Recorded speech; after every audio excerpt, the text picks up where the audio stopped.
This is the story of Rapunzel, but unlike the old fairy tale, this one takes place in a post-apocalyptic future where wizards have destroyed the earth in a cataclysmic war, and Rapunzel, she lives on her own now.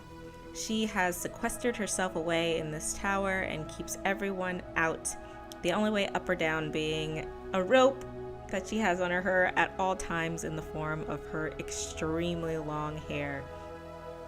So, this project was a lot of fun. Look, I say that about every single project, but really this one was my favorite one so far.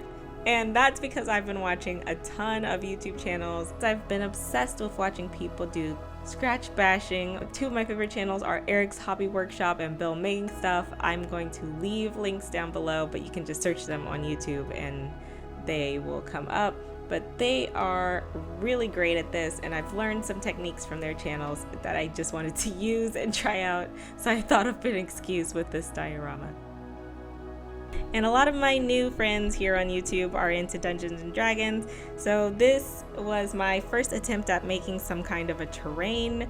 This was built in 28mm scale, and I tried to make it so that it could be used in some kind of tabletop game, although guys, I'm not playing any currently and I don't have friends really in real life, so I probably won't be playing it. But yeah, it was a lot of fun to make this, and you guys are slowly pulling me into the world of Warhammer. I just want you to know so that you can feel good about yourselves for corrupting me and getting me to watch tons of YouTube videos about Warhammer, and to attempt to buy some Warhammer minis at the hobby store. Let's just say I gotta get that Patreon going soon because right now it's a little bit out of my budget. Y'all, that's an expensive hobby. How do you do it? Anyway, back to the build. Here I'm making some like I-beams that I'm gonna put, and my idea for most of the junk that's around her building is that she just grabbed whatever she could from this wasteland and brought it and tried to make it as secure as possible in her fortress. And in this future, magic does exist, so don't be asking me how she was able to put these really heavy I-beams and stuff over there, because the answer is magic, okay? I don't have to go into exactly how all of these metal things got riveted and whether or not she has those skills. Like, that's not important, all right? What's important is that we're having fun just crafting stuff freeform, and we're not getting too stressed about all of those details, okay?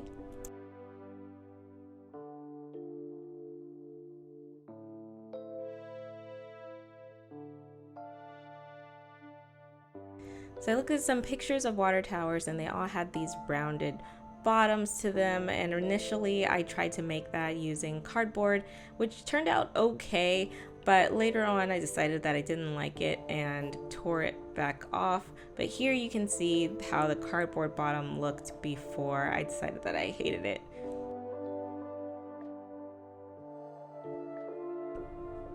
And then I have a ton of coffee stirs. I used some of those in the last build for the Red Riding Hood diorama, and I still have so many more. These things are great because you can get, I think I literally have 1,000 of these. I think I got a box of 1,000 of these for like $5. So they're super awesome. They're not too expensive, but you can use them for a lot of different things in your crafting. And then this jar that I'm going to use for the main part of the building is actually a peanut butter jar. For some reason my boyfriend keeps collecting these and using them as cups, even though we have perfectly good actual cups lying around, which is great, recycling and everything, but he just keeps getting more and more. I feel like every day he finishes off a jar of these peanut butter jars, and we just have them lying around. So they are going to be the perfect thing for this water tower. And I just used a saw to take off the part that looked like a peanut butter jar instead of the top of this water tower building. And the main structure is made out of this leftover paper towel roll, and then I'm using some coffee stirs to make this base that the actual tower is going to sit on top of. And I'm gluing it all to what is going to be a rocky base, but right now it's just some pink Foamular insulation foam, and you can get some of that at like the hardware store.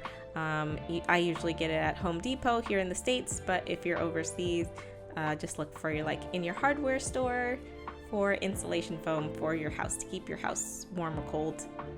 So the great thing about this though is that you can carve it really easily, and it looks really, really, really great, like effortlessly good for stones and rocks.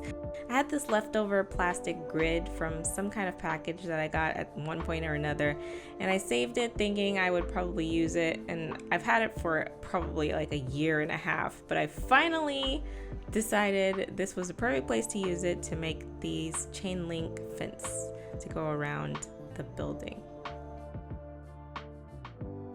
But you can use armature wire. That's what the guys that I usually watch on YouTube use. And as you can see, once again, using tons and tons of hot glue just to stick everything in place and not have to worry about dry time.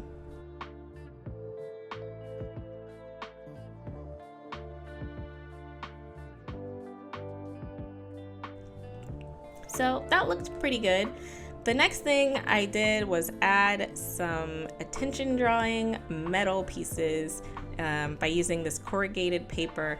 This stuff is flippin' amazing. I saw this on Eric's Hobby Workshop and I was like, are you kidding me?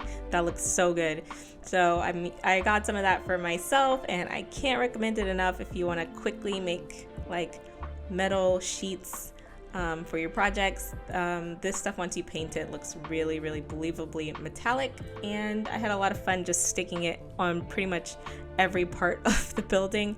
I might have gone a little bit overboard with these, but like I said, I thought it looked really cool, so I just kept adding it and adding it and adding it, and yeah, but in the end it turned out okay, so it's okay.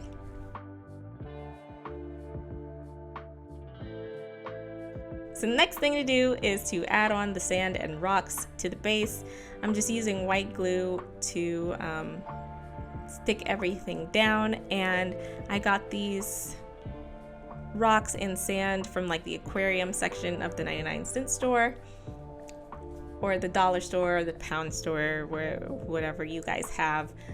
They usually have like a little tiny pets section, and they had some goldfish bowls and these rocks to go inside of your like aquarium.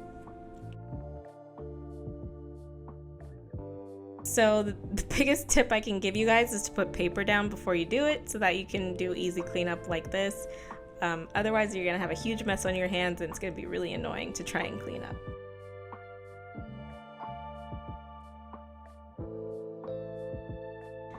Now I'm making some barbed wire for the fence, and there's probably better ways to do this, I'm not sure, but my solution to making these was just to put little loops into a piece of some like floral wire, and then I give it like a little twist with my pliers to make sure it just doesn't come loose. And then that was it, and then I kind of curled it around my finger and put it along the edge of the fence.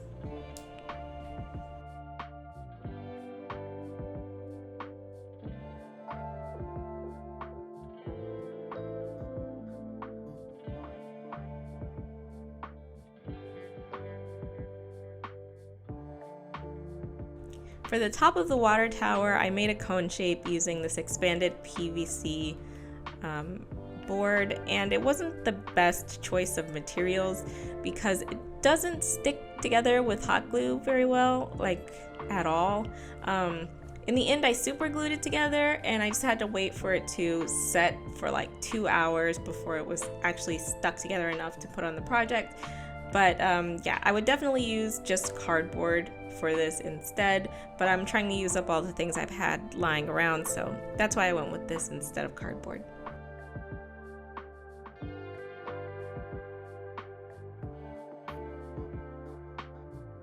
Next, I'm adding some cardboard squares and strips all over the top of this water tower to make it look like it's been patched together a lot over time, and that it's kind of weathered and eroded. And here's where I again kind of went crazy with the corrugated paper. but I had fun, okay? So I realized that less might have been more in this instance, but I just liked sticking this one.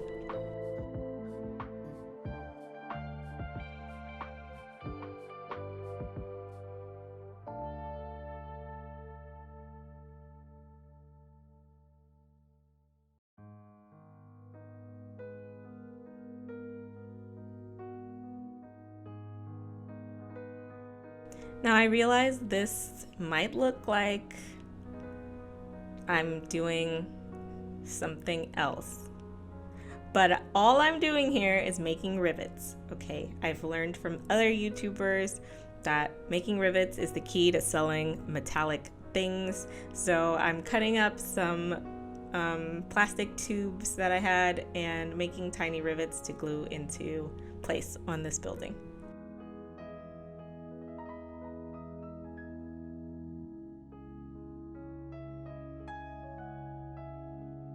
To prime and seal the base of this diorama, I'm using a mixture of Modpodge and black paint. This recipe I think originally came from Black Magic Craft, although I've seen tons of people use it. I mean, I say recipe, but it's really just two things. Although I did water mine down a little bit with water so that it would flow better over the like in between the sand and everything, and still give me that texture without being a little too thick. And I think I might have lost a little bit of like the darkness of the paint when I did that, but it wasn't really a big deal because I was painting over it anyway. Next, I dry brushed all of the metallic parts with a metallic acrylic paint. Just average metallic paint, any kind will work for this. And then, okay, here's another place I got a little carried away. I started using red because I knew I wanted to have rust on specific parts of this building, but then I ended up putting red everywhere. I don't think you need to do that if you are making something like this, but you just have to learn. I'm learning how to do this. This isn't usually the type of buildings I've made, and I didn't know what would work, so I just painted everything red. And then you'll see in a little bit how I make it look like it's rusting away underneath the metal.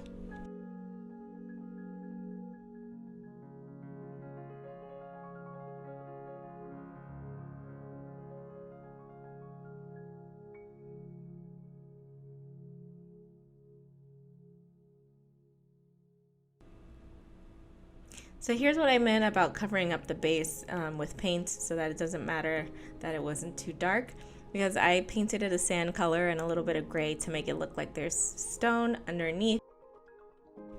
And then this stuff is masking fluid. This is the magic to making rust, at least the way that I made it here.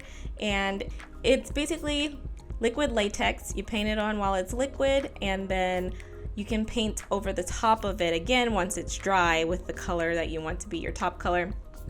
And it's like a mask for whatever's underneath. So the red parts that I had painted before all got masked by this liquid. And then once everything was all painted, you can just rub off the parts that have the liquid latex on them, and it'll reveal the red paint or whatever color underneath.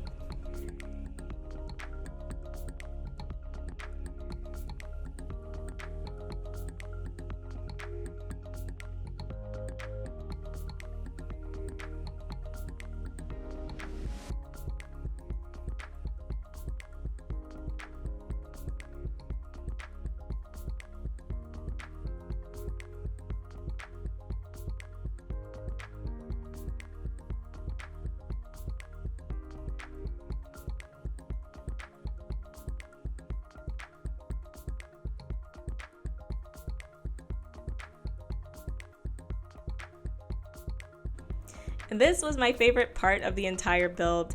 It was super easy to do, but I just knew I wanted to do it for a long time, and this was the perfect build to actually try and make these on. But I made some signs that Rapunzel has kind of used as decorations. This is just some printed out text that I glued to some cardboard and then lined the edges with cardstock to make it look more like it's three-dimensional and a sign. And then I used a little bit more of that floral wire to make it look like they are neon lights.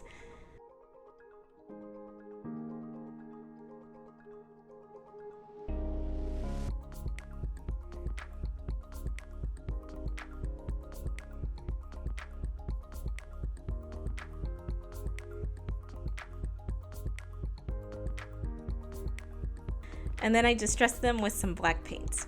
And I really love how they looked, and it made me want to do some kind of like Broadway city at nighttime build. So I'm not sure yet what will come of that, but I'm sketching some things out, and I'm thinking of doing like maybe a larger scale project that's an entire city, but we'll see if I ever do that or not in the future. You guys will just have to stay tuned to find out.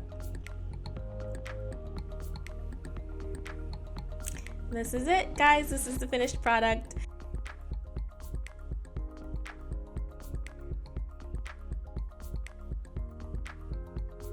The little Rapunzel doll is a Pathfinder mini, actually, and I used some milliput to add a braid to her hair, and I'm thinking of painting her for a live stream next week. So you guys want to see that, you can come back here and join me.